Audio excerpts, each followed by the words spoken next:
On May 9, 1963, President John F. Kennedy signed a proclamation designating May 15th of each succeeding year as Peace Officers Memorial Day, and in addition, named the week preceding May 15th as Police Week.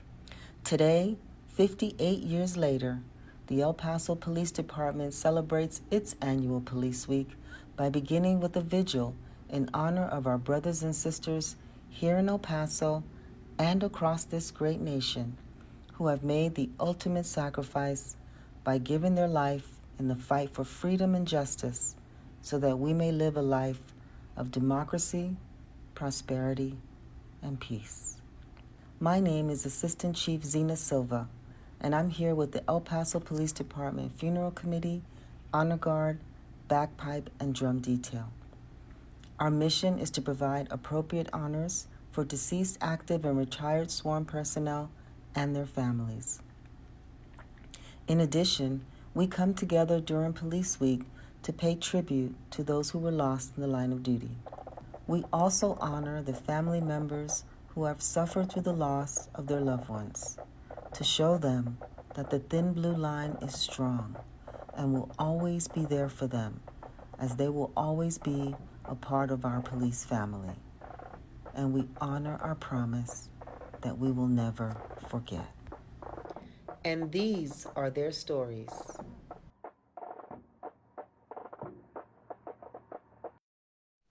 I came down to El Paso on vacation. I'm from Ohio. Came down on vacation and met my husband here. And we were friends for a short time. And I had to go back to Ohio. But before I went back to Ohio, he proposed to me. I knew Roger for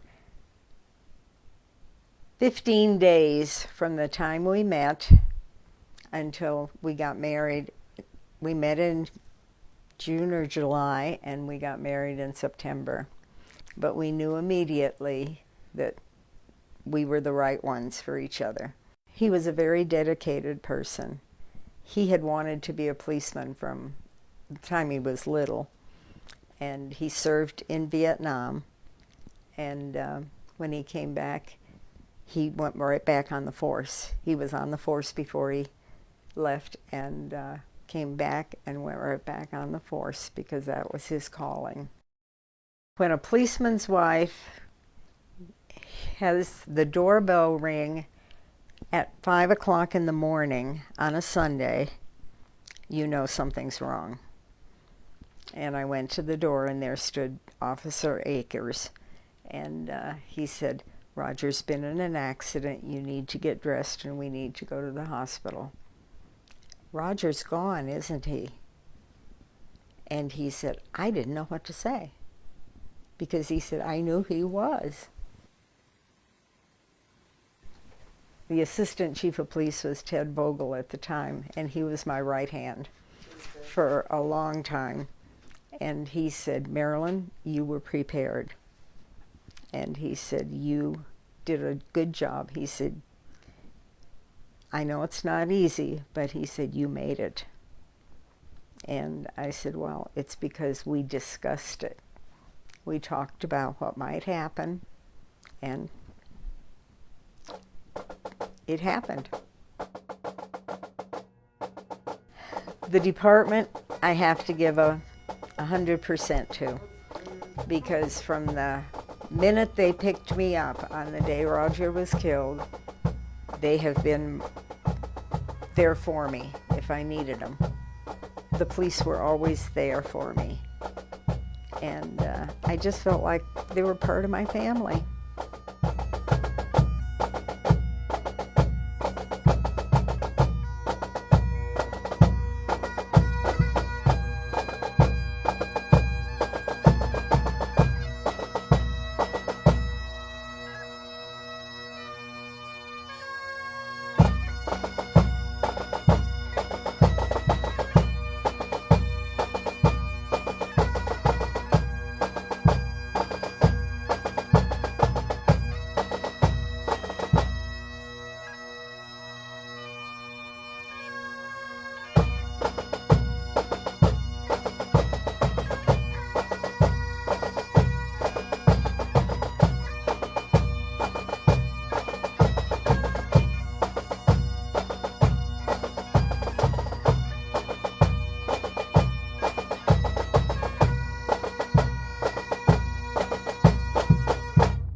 hope you don't mind us smiling a lot.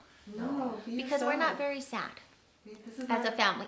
we don't have to be about sadness. And Okay, I good. smile when I get nervous too. Yeah, we so. both do, but yeah, this, And I'm glad for that. Yeah. People can see that there is the ability to feel happiness again. yeah. You don't have to just be unhappy and sad and unable to You move go through the forward. motions of it all is what it is. You have to. I'm Adrian Ariano Jr. and I'm his son. And I'm Margaret Arellano, wife and mom. Well, full-time mama now. Yeah. 6 years ago last week was our fateful day. And 6 years seemed like 6 days. It doesn't progress. Time doesn't keep going. It freezes almost. But Adrian was and is, because we still speak of him in the present. We kind of, that's been our way of going through this is he was and is still very constant present in our lives. He taught us many things in life that's helped us today. My favorite memories of him are just lessons he would teach me because he was able to make almost everything into a lesson. And I think, like she was saying, it's cool that he, at such a young age, was preparing me for the rest of my life. I mean, even today, I'll do something and I'll think back to how he taught me when I was 8 or 6. I think I would just want people to know that he really did care about other people a lot more than you might think he did. Like you were saying earlier, with at the rosary, people would come up to us, and it was people I had never known, and they would tell me how much my dad did for them and how they he was a big part of their lives. And I think it's crazy how he would never come home and talk about all the great things he did. He would just do them. He didn't do it for the praise or for people to know. He just did it because it was the right thing to do. You know, you guys put on that uniform and you guys go out there, and you guys know what you're doing this. It's the families who, you know, like, okay, well, there's a little bit of danger out there, but you guys still valuing him and remembering him, that his life wasn't, you know, take it for granted. Good evening, everyone. I want to thank everyone for being here this evening. I would also like to especially thank the supporting agencies, honor guard teams that are graciously participating in tonight's event. The Texas Department of Public Safety, the U.S. Border Patrol, El Paso Sector, Horizon City Police Department, the El Paso Fire Department, the ICE Honor Guard El Paso Field Office, the El Paso County Sheriff's Department, the El Paso Police Department's Honor Guard and Funeral Committee, and the Del Angel Funeral Home. Now more than ever, we must remain technically and tactically proficient. We must remain steadfast in serving our great citizens and our great communities, and remain professional in all that we do. Tonight we gather to honor the fallen that paid the ultimate sacrifice. We gather to pray for their families, and we gather to show our commitment that they will never be forgotten. May God bless you and forever watch over you, and may God bless your families. Thank you.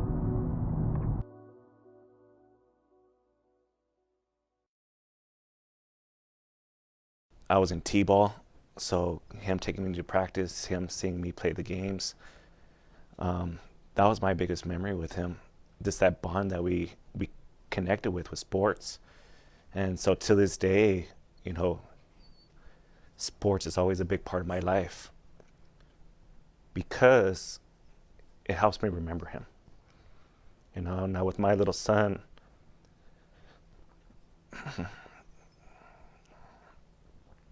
taking him to his T-ball games, his practices.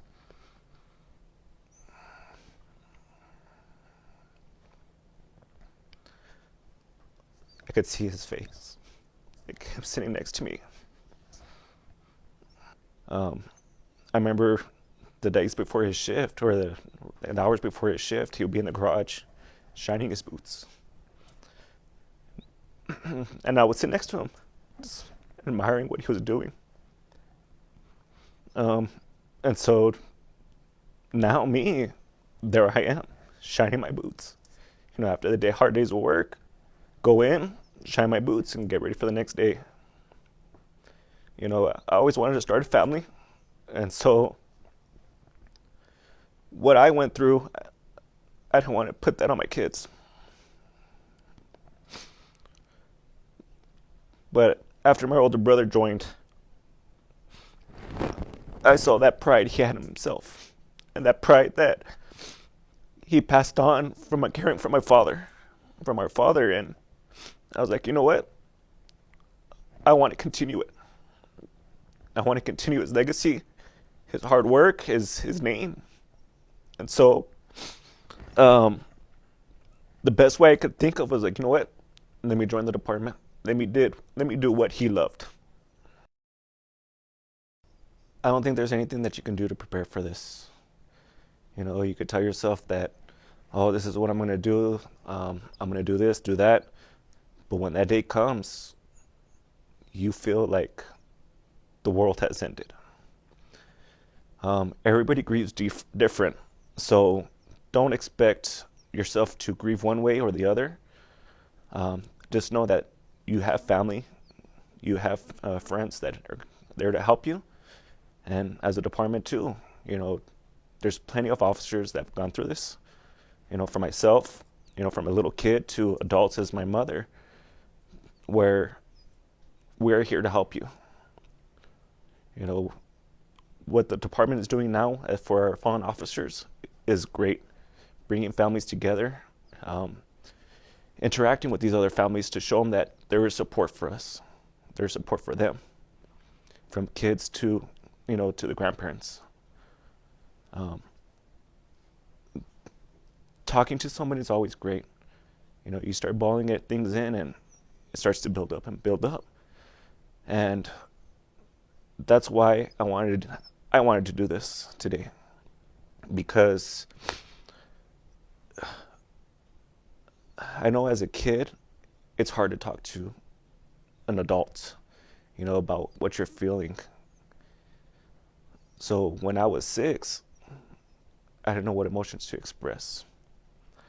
I didn't know what was going to become. You know, I could have gone one way or the other.